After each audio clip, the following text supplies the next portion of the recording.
Hey, guess what? Last Word Production also sell merch. Jackets, long sleeves, pick whatever you want. Look at the bio, click the link. All right, good afternoon, good morning. Thank you all for tuning in. I have you listening to this to Last Word Productions. Once again, I am your host, Tavares Wilson, and I always get the last word, as you all know. But as we all have seen this past week, see some ups and downs in the NBA. We've seen the final week 17 of the NFL. We know who in, we know who's out in terms of the playoffs. And I want to jump right into it, man. I want to start off with a little segment I call So What Now? And what I mean by that is I'm going to speak on the playoff teams who were just there, didn't quite get in, and ultimately will not be playing this week. So I want to start off with the team who many people thought would be there playing after the regulated season is the Arizona Cardinals, man. And what now for them? I think for the Arizona Cardinals at this point, I think they really need to just reevaluate their coaching staff, which includes the HC and Cliff Kingsbury. And I think it's time to truly see what they have with him. I mean, he's in his second season as the HC. I'm not saying he's failing. I'm not saying that he's not proven to be the guy. I mean, he's put pieces on this team that can help this team be successful for a very good 4 or 5 year stretch, easily. But now it's about putting that talent together and making it mesh, making it work. And this team had a lot of expectations this season, especially being the fact of how they started off. They started off red hot. They went on the stretch where they won, I believe, 4 out of the 5 games. And now they just, I believe out of their last, I have to check the numbers. Out of the last 5, they only won 2 games. I mean, they lost 2 straight to end the year. We thought they picked it back up against the Giants in a blowout win against them, but that wasn't the case. And in all honesty, man, the defense just wasn't good. It wasn't. I mean, the defense was mediocre to bad all season long, except for, again, outside of 1 game against the Giants. They were really good, but they just weren't consistent enough to help propel this team to that next step. And also the offense as well. I mean, they had some hiccups on the offensive side of the ball in terms of injuries. I know Kenyon Drake missed some games. I know Kyler Murray missed some time in the most crucial game of the year against the Rams that could have helped them secure a playoff spot, with being the fact that the Bears had lost to Green Bay. But it didn't pan out that way, as we all seen. And to be honest with you, man, this is a team that went out and got D-Hop because they felt like they were that one true receiver away from making this offense go from, okay, we're good, but can we get to this consistent, good and great play every week? And honestly, man, it just wasn't there. A lot of that has to do with the inefficiencies of Kyler Murray at times. I mean, he's a phenomenal athlete, great arm, great speed for his position and for himself, period. I mean, he's undersized, but he's a stronger dude than, he's given credit for. Dynamic player. He's a difference maker, truly. But he has had his hiccups. Chase Edmonds came in, played well for Kenyon Drake. When Kenyon Drake was playing, Kenyon Drake played well for them. I mean, it seemed as if it was all panning out for him, but Kingsbury made some questionable calls at times. He's being overly aggressive at times, going for certain 4th downs that they didn't get, instead of just taking a field goal or punting the ball away and trusting in your defense. And to me, that shows also how much faith they had in their defense, if I'm being honest. I mean, they went for it on 4th down a lot, man. And honestly, it just showed that he would rather the ball in Kyler Murray's hands than the ball heading towards their end zone. So they definitely need some improvements on the defensive side, man. They got the talent. To me, at this point, it's about whether or not the coaching staff and the front office can consistently show that they can put this team in a position to be successful, I should say. And they haven't shown that this year, man. It was hot and cold the entire season, and I think that season is going to truly determine if Kingsbury still has a job in Arizona or not. I'm not fully sure yet. Like I said, I don't think the guy's a bad coach. I think he's actually a young, promising one. But he's shown flashes of good play calling. He showed that he can develop some talent. Some guys, they have a lot of good dynamic players who are developing on the offensive side of the ball, but they need defensive players to be better and get better. They need to show that they can develop at all phases of the game. It just hasn't shown it this year. And to me, that's their biggest what now. Like, they have to be able to show consistency from a coaching perspective to the point where they could develop players and bring in the right guys to help this team truly take that next step. Next team I'm gonna speak on the Miami Dolphins, man. And as you all know, I'm a Dolphins fan. It was rough watching them get 56 put on them by Matt Barkley and backups, and it was just horrible, man. It was absolutely terrible. We played horrible all three phases. The special teams was terrible, allowing the punt return, the great punt by the Bills punter. Our punter couldn't punt better for 30 or 40 yards the entire game. I understand the conditions and the weather. I understand all that, but you're a professional. There's no excuse. Got to be better. So what now for the Dolphins? To me now, man, it's about growing, adding pieces to the puzzle. You knew this wasn't a complete team. You knew it wasn't perfect. You knew it wasn't good.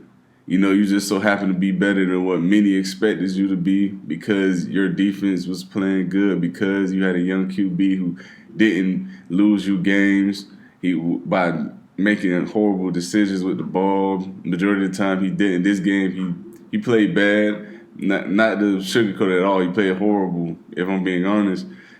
A lot of missed throws and a lot of drops. So a lot of it is on him, man. And I've said it multiple times, man, throughout the season, and even when Tua was drafted. They need to get new receivers, man. And to be honest, the receiver room needs to be completely remodeled. I mean, everyone can go at this point. Devontae Parker, I say you keep him unless you're offered a really good, price bounty for him. Unless if they talking second round, third round picks in the package for him, I'm taking it. To me, he's too inconsistent. He's a better number 2 option. He's not a number 1. He can't run good routes. To me, he's simply a 50-50 guy. That's it. That's what he is. And a 50-50 guy cannot be a number 1 because that means he can't consistently create separation. He can't consistently win one-on-one matchups. That just means you give him a chance to catch the ball, and you don't need to be given chances every single play on a hot route. You need to know this guy can create a yard or 2 separation if I need him to get to this spot, or if I need this first down, or if I need 8 yards. You need to know that. And they don't have that right now, wide receiver. Mike Gesicki showed a lot of promise this season as a receiver tight end. I still think he's not the best blocker, but he never was a blocker. He was always a bigger receiver. That's what he is. And there's nothing wrong with that. There's a lot of primarily pass catching tight ends in the league. You look at guys like Greg Olsen, who's never been a good run blocker in his career. Excuse me. You can look at guys like Greg Olsen. You can look at guys like Logan Thomas for the Redskins. He's not a terrible blocker, but he's not a blocker. I mean, this is a former quarterback. This guy, he's not looking to truly hit people, be physical at times. So, it's a lot of guys out there who are still producing at the position, even though they're not the necessarily proclaimed all-around tight end. But Dolphins need better weapons. And this is another thing that needs to happen for this offense to take that next step. And I've said this before about this individual. Chan Gailey has to go, man. He has to go. The play calling is extremely conservative. It's way too conservative. It's inconsistent. He does not stick to what's working at all. There is like he's trying to. This is how I know Chan Gailey is a problem. Last game in the third quarter, Brian Flores, a defensive-minded coach. Let that sink in, everyone. Brian Flores, the guy who literally helped this guy get a job again, when he was retired, took over offensive play calling after in the third quarter and beyond that. That shows me and tells me he even believes this guy was calling a bad game. Like, dude, what are you doing? Here, since you can't do it, I got it. When Fitz was in the game, people want to say it looks different with Fitz in the game. Yes, it's different because, one, Gailey has already admitted to that fact that not only is there two different schemes and systems for the two QBs, Fitzpatrick has ultimate control of the offense to call his own plays, unlike Tua Tagovailoa, who had no choice but to run the plays he was giving because, one, they're not giving any rookie QB the keys to completely run an offense. Because, for one, it's too much for him to take in for any rookie quarterback. I don't care who it is. And also, he has to prove that he can get that right. And to me, man, they handcuffed to it a lot this season. I know, like I said, he didn't play great. I'm not defending him in any shape or form. But I got to admit what I'm looking at with my own two eyes, man. The play calling is too conservative, it's too inconsistent. The running game, we didn't have one consistently all year. Only games we had I say a legit running game was probably, 4 games out this season? That's horrible. Like, that means only 1/4 of the season you were able to muster a good enough rushing attack that make a defense respected. No, that's not getting it done. At the end of the day, they need playmakers, receivers, running backs. They need another pass rusher because when we rush forward, man, it's just it's nothing coming at all at the QB, and it's horrible. And the secondary played absolutely dreadful. They played awful with everyone. I know we had 2 interceptions, but Byron Jones got burnt a couple times. Nick Needham got burnt, it seemed like the entire game. And X got burnt a couple times. It can't happen, man. You invested nearly $200 million in your 2 corners.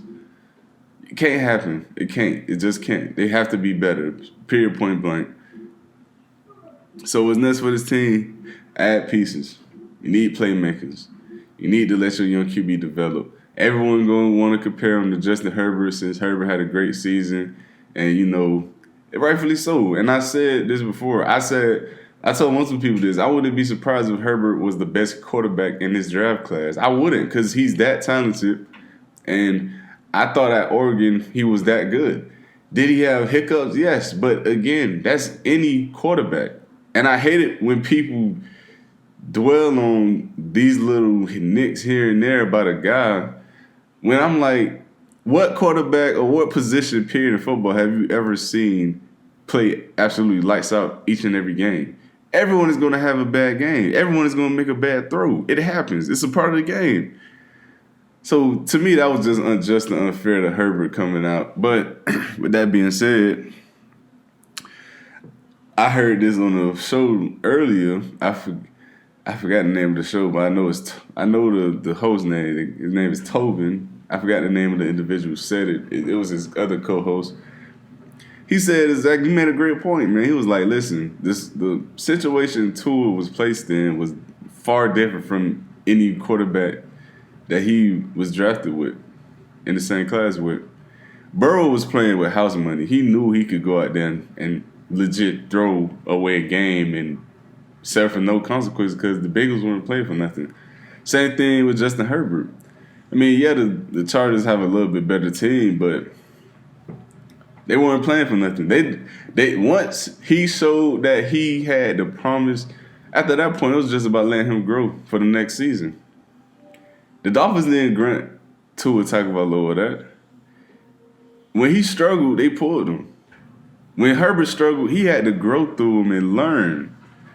That's the difference between the two. And he also made a point where he said if Tua would have been in with the Chargers with those weapons and that much improved offensive line, and not only that, but that trust in him to grow and learn from his mistakes, he would have produced if the same numbers that Justin Herbert did. Which I completely agree with, because I believe Tua is, to me, I thought he was the best quarterback coming out. Even though I know I said Justin Herbert could be, because I feel like he's the most talented. But coming out the draft, I feel like Tua is the best quarterback in his draft. And it's because his accuracy, it's because his decision making, it's because the way he throws the anticipation. Those are things that cannot be coached. It's either you have it or you don't. Now, does he have the strongest arm in the world? No. Is he the most athletic, dynamic? No. But Drew Brees has been doing it for almost 2 decades, man. Never blew you away with his arm. Same thing with Brady. Never blew away with his athletic ability, his arm, talent. But they've been doing that our entire lives because of the psychological and mental part of the game. I think Tua has that. I just think the Dolphins did him a bit of a disservice of not allowing him to grow and learn truly through some of the growing pains that most rookie QBs have. Now, I do think a full offseason will be beneficial for him, because especially the fact that he's coming off literally a year ago from a potential career-ending injury.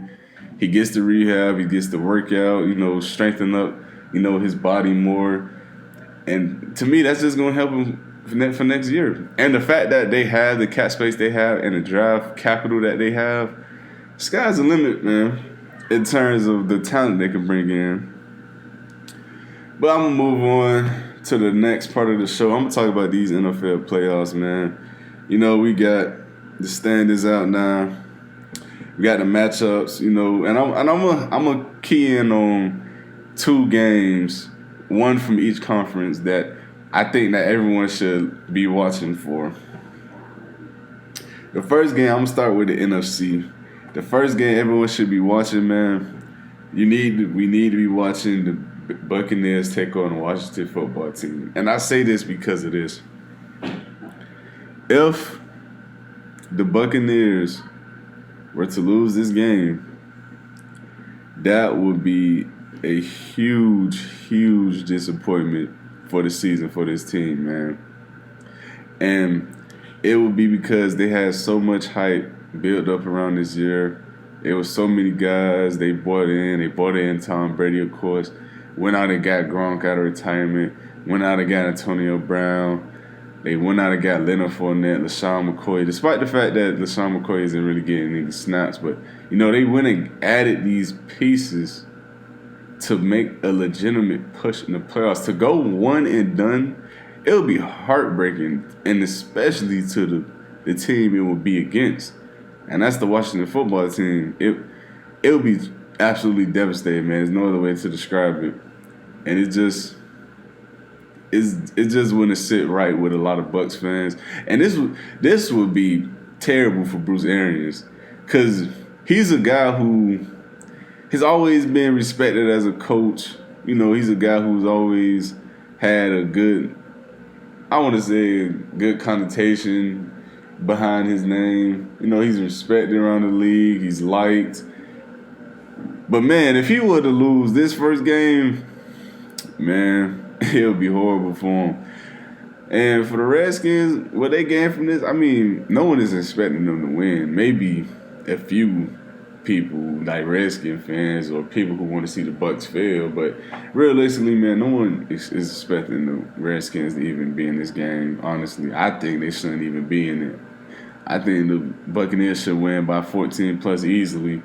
Now, Mike Evans' health is a concern right now, but luckily for them, they have ample talent at the position. You got Antonio Brown. You got Goodwin, Chris Godwin. Then you got, I believe, they have the little slot receiver, quick guy. I forgot his name. Still got Cameron Brate. Still got Rob Gronkowski. You got weapons, man. It's not like you're losing you're losing production. Don't get me wrong. Mike Evans is a top 10 receiver in this league easily, but you're losing production, yes, but you still have talent to replace it, not replicate it necessarily, but to replace his presence in a sense. Now, let's get over into the AFC game. The game I think that should be watched in the AFC, man. The Buffalo Bills and the Indianapolis Colts. This is a juggernaut game, and this is strength versus strength. Buffalo Bills, dominant offense, passing game dominant. Josh Allen looks incredible year 3. Excuse me. Looks incredible in his third year. Then you got the Colts, gritty defense, hard nose, hitting, Justin Houston, DeForest Buckner, Darius Leonard, Xavier Rhodes outside. You know, Rocky Ya-Sin. You got, man, they got guys, man. They got guys. Kenny Moore may be the best slot receiver it's not slot receiver, I'm sorry. Slot corner in all of football. He's the best nickel I've seen in a long time. This defense will get after it, man. They'll get after it. They're hungry. They're gritty. But they got a tall task this week against the Bills, who I just told you earlier put a 50-piece on my Dolphins, who at the time we were the number one scoring defense, number one on third down conversions, and they absolutely manhandled us. It was horrible. So the Colts got their hands full with these guys, man. I expect this to be a close game. I don't think either team is going to blow away with this game. I expect this to be hard fought. And honestly, man, it's hard to say who's going to win because I can see both quarterbacks making mistakes in this game. They both could be prone to making mistakes, and both of them are going up against some pretty good defenses. I mean, the Bills' defense isn't as good as we once remember, but they still got talent over there, man. They got a really good safety tandem in Jordan Poyer and Micah Hyde. They got an all-pro caliber corner in Tre'Davious White. So there's still talent over there. Don't think that they just left. It's still there. It's hard to say who will win this game, man. It really is. All right, now that we're done with the NFL, I want to get off into the NBA news. And I'm going to start off with the Game 2 potential game winners that KD and Kyrie Irving both missed the other night against the Washington Wizards. And in all honesty, man, it means absolutely nothing. I mean, it's the, 7th game of the season. The Nets are, I now believe, 3-4, if I'm not mistaken. They're now 3-4. Wizards 2-5. They've won 2 straight. But in all honesty, man, it means absolutely nothing. I know people going to kill Kyrie and KD because of Kyrie's comments on KD's podcast. It does mean absolutely nothing, but here's why it is important. I told guys from the jump, Kyrie can feel whatever way he want to feel. That's on him. He's a grown man. He's going to make his own decisions, he's going to come up with his own conclusions, determinations. That's cool. But that doesn't mean what you're saying is true. And KD has now missed 2 game winner or potential league ties shots this season. That narrative of him having a dude on the side of him who can make that shot 2 statement is looking completely false thus far. I mean, like I said, it's extremely early. Hard to judge what a guy is and what can be after a year off of an Achilles injury. And, 7 games into the season. It's hard. But it's hard not to at least look at Kyrie and be like, man, you're an idiot. Like, you play with a generational talent. You play with another good guy in Kevin Love.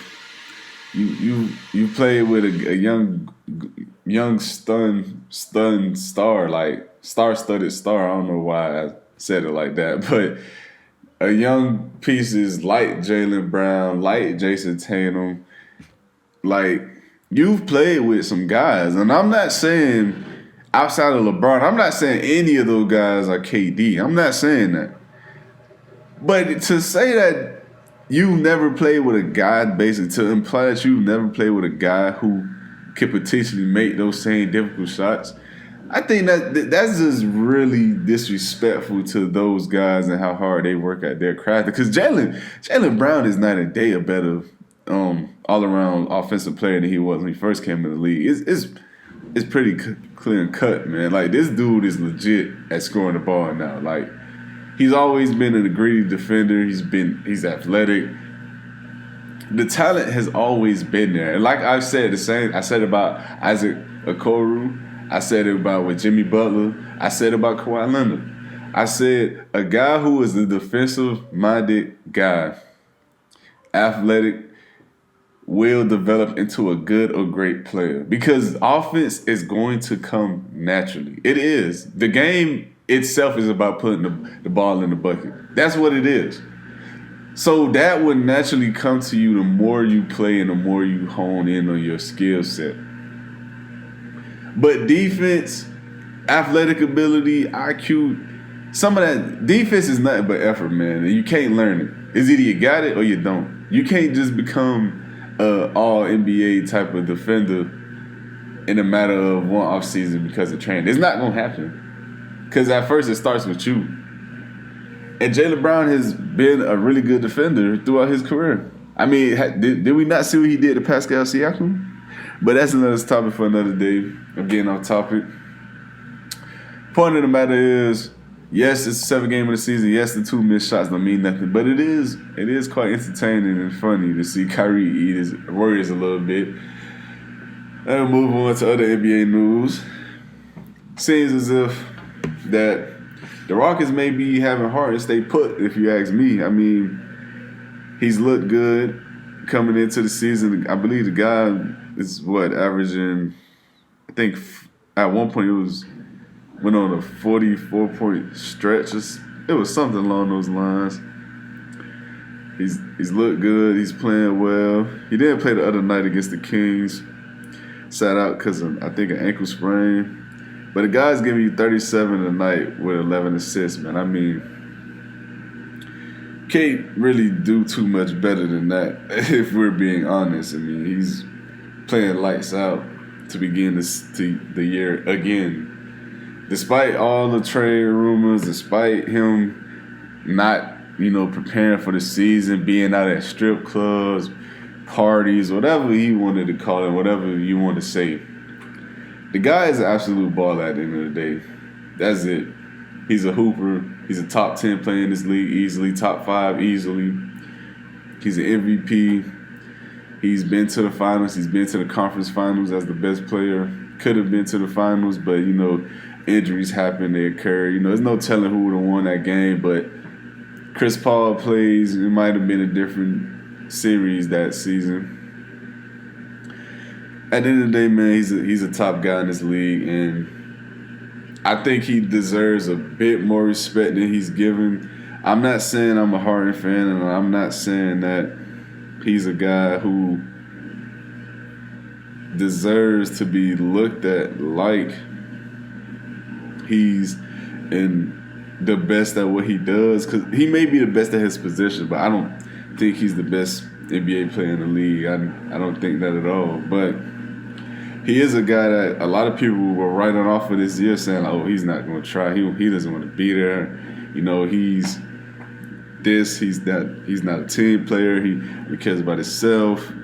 Well, the guy's going out there and give you 37 and 11. What more else do you want? Like, at this point, he's a guy who can show you he could turn just with a flip of the switch. He's that.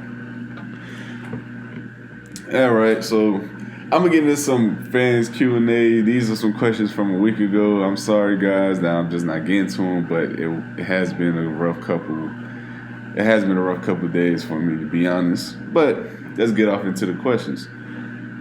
This first question comes from William McClung. Can the Bills take down the Chiefs? Now, this question is more relevant now that we have seen how the season has played out and what it will be. And the question is yes. Now, as much as it pains me to admit that, as a Dolphins fan, the Bills have a legitimate shot to go, not only go, but to win the Super Bowl. And I say this because of this. Their offense, if it stays at the pace and consistency it's been playing at these last 8 weeks, they're going to be a tough out. I mean, the Dolphins have two really good corners, man, in Byron Jones and Xavier Howard. And like I said, they absolutely torched us. It wasn't close. Sean McDermott yet again outcoached Brian Flores. And again, I hate to say it as a Dolphins fan, but now Brian Flores is 0-4 against Sean McDermott in his short tenure with the Dolphins. Yes, it's been 2 years, but 0-4 against one divisional rival, I don't care how long it's been. It doesn't look good. So, yes, the Bills can take down the Chiefs. They have the offense to do it. Their defense is respectable enough. I think they can do it, man. I mean, I'm not saying I like them to do it because I still think the Chiefs should be the favorites to go until they're out. But I think they can do it. If I had to pick any team in the AFC to beat the Chiefs, it would be the Bills.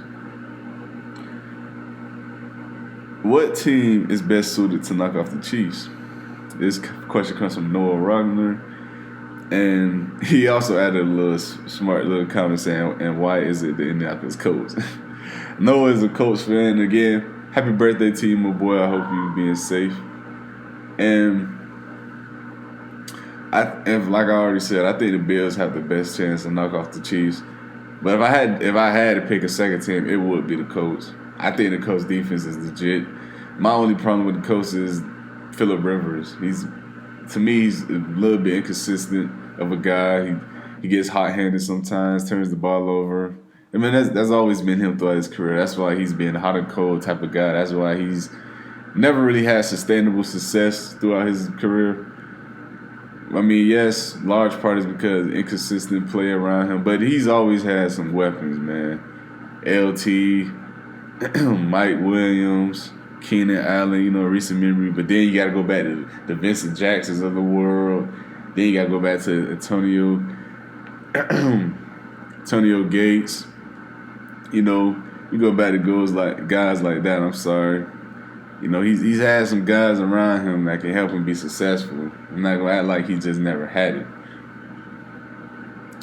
This next question comes from Josh Robbins. What player do you expect to take a leap this next level in the NBA? And in turn, what player do you feel will regress? Now, I feel like I answered this question before.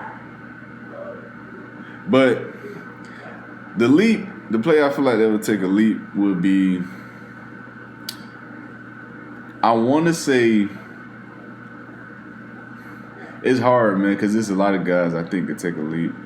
But I think Zion is going to take the leap, as he's already been showing, honestly. Simply because he's going to get more minutes. I mean, I think that's simply because of that. I don't think conditioning would be a problem for him necessarily. I mean, he's in better shape than he was when he first got drafted, for one. And for two, he's young. I mean, this guy's been playing basketball his entire life. I'm pretty sure he can deal with playing a few more games. I mean, he's been in and out of AAU tournaments. He's always easily been the best player on the court.